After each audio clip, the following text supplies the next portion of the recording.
Right మరొక breaking చూస్తున్నాం. బక్రీద్ సందర్భంగా హైదరాబాద్లోని పలు ప్రాంతాల్లో నగర పోలీసులు ట్రాఫిక్ ఆంక్షలు విధించారు. బక్రీద్ పర్వదినాన్ని పురస్కరించుకొని ప్రార్థనలు నిర్వహించే ప్రాంతాల్లో వాహనాల మళ్లింపు ఉంటుందని పోలీసులు వివరించారు. నగరంలోని మీరాలం దర్గా ప్రాంతంలో ఉదయం 11:30 వాహనాలు వేరే రూట్లకు దారి మళ్లించినట్లు వివరించారు.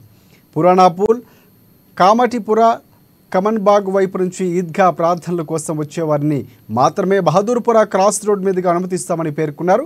ప్రార్థనల నిమిత్తం వచ్చేవారి వాహనాల పార్కింగ్ కోసం స్థలాన్ని నెహ్రూ జులాజికల్ పార్క్, అల్లాహో అక్బర్ మసీద్ ఎదుట ఏర్పాటు చేసినట్లు అధికారులు తెలిపారు. పాత బస్తీలో పలు మార్గాల్లో రాకపోకలు నిలిపివేస్తున్నట్లు వివరించారు. దాదాపుగా 1000 మందికి పైగా పోలీసులతో బందోబస్తు ఏర్పాటు చేస్తున్నట్లు నగర పోలీసులు వివరించారు.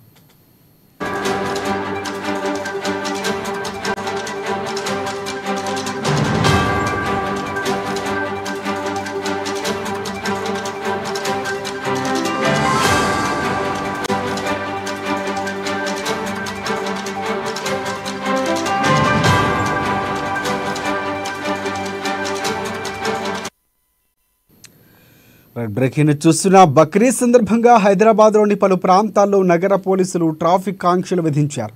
బక్రీద్ పర్వదినాన్ని పురస్కరించుకొని ప్రార్థనలు నిర్వహించే ప్రాంతాల్లో వాహనాల మళ్లింపు ఉంటుందని పోలీసులు వివరించారు. నగరంలోని మీర్ ఆలం ఈద్గా ప్రాంతంలో ఉదయం 11:30 వరకు వాహనాలు వేరే రూట్లకు దారి మళ్లించనున్నట్లు వివరించారు. పురాణాపూల్, కామటిపుర, కిషన్ బాగ్ వైపు నుంచి ఈద్గా ప్రార్థనల కోసం వచ్చేవారిని మాత్రమే బహదూర్పుర క్రాస్ రోడ్ మీదుగా అనుమతిస్తామని పోలీసులు పేర్కొన్నారు. ప్రార్థన నిమిత్తం వచ్చే వారి వాహనాల పార్కింగ్ కోసం స్థలాన్ని నెహ్రూ జులాజికల్ పార్క్, అల్లాహో అక్బర్ మసీద్ ఎదుట ఏర్పాటు చేసినట్లు అధికారులు తెలిపారు. పాత బస్తీలో పలు మార్గాల్లో రాకపోకలు నిలిపివేస్తున్నట్లు వివరించారు. దాదాపుగా 1000 మందికి పైగా పోలీసులతో బందోబస్తు ఏర్పాటు చేస్తున్నట్లు నగర పోలీసులు వివరించారు.